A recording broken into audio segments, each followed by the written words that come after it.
Welcome to the FMLS Market Intel Report. I'm Leslie Appleton Young, FMLS Chief Economist. Perhaps you remember the headline from a recent article in the Wall Street Journal: Atlanta's growth streak has come to an end. What? We all know that Atlanta has been one of the country's fastest growing metros, at least since the 1990s. Some would say since the introduction of air conditioning. With inflows of new residents driving population growth, housing demand, and economic vitality. With the competitive edge of the world's busiest airport, a diverse economy, world-class universities, and lower costs than many peers, Atlanta has been a magnet for growth. When immigration and natural increase are included, the population of Metro Atlanta actually increased by over 75,000 people last year. The article referenced data from the Census Bureau that shows for the year ending July 2024, more people moved out of the Atlanta metro area than moved in. How many? 1,320. While the number is small, this is the first time Atlanta's net domestic migration has been negative in at least 30 years. Why has the balance tipped, with more people choosing to leave Metro Atlanta than to come in?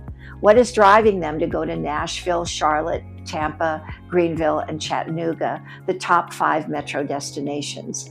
There are 2 primary drivers. The first is the increase in the total cost of housing. Note that people are moving to cities with lower housing costs. And second is a perceived deterioration in the quality of life. And by that, I'm primarily talking about traffic. Housing affordability has been a growing issue for years, but it was the pandemic that really pushed it to the fore in the Atlanta market. Between January 2020 and June 2022, the median home price in Metro Atlanta increased from $272,000 to $459,000. That's almost 70% or 2.3% a month. As mortgage rates began their rise in mid-2022, prices began to cool, but higher rates continued to fuel higher housing costs.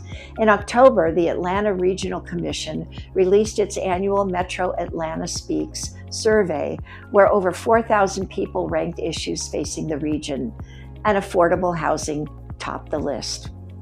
Nationally, monthly mortgage payments rose from $1,765 in 2022 to $2,235 today. No wonder NAR's Housing Affordability Index has stalled below 100 for the past 3 years. This has had a huge impact on mobility. A recent survey from the Bank of America found that the number of people reporting that the cost of living was the single most important factor in their move increased from 32% in 2024 to 39% just 1 year later. Across the board, the Bank of America study found that movers were paying significantly more for housing than non-movers. What's happening is the cost of housing is pushing moderate and low-income households out, at the same time remaining attractive to households coming from higher cost areas.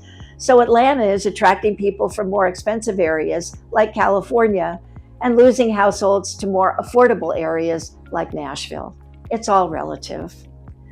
Quality of life also figures into the population dynamics, particularly the cost of commuting. I don't think I need to convince you that Atlanta has terrible traffic. There's a reason why residents understand the quip, Atlanta is an hour away from Atlanta.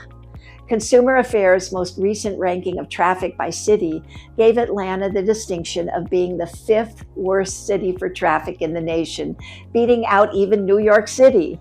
And New York City has 3 times the population. So how should we think about growth in the region going forward?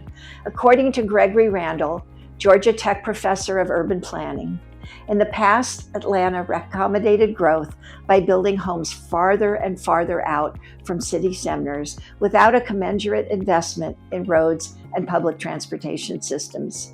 Inexpensive land and cars drove this model, also known as sprawl. But Professor Randall suggests that the data on net migration signals this period is now over. Atlanta is a radically different place than it was when the growth spurt began. The city can only continue its ascent through reinvention. This suggests that it's important for real estate professionals to be closely involved with local planning efforts. Your voice matters. Take a look at market intel on the FMLS website to access the most current market statistics. They are updated weekly. If you're interested in resources relative to our market dynamics and want to dive into local markets, we've got you covered. For FMLS Market Intel, this is Leslie Appleton Young. I'll see you next time.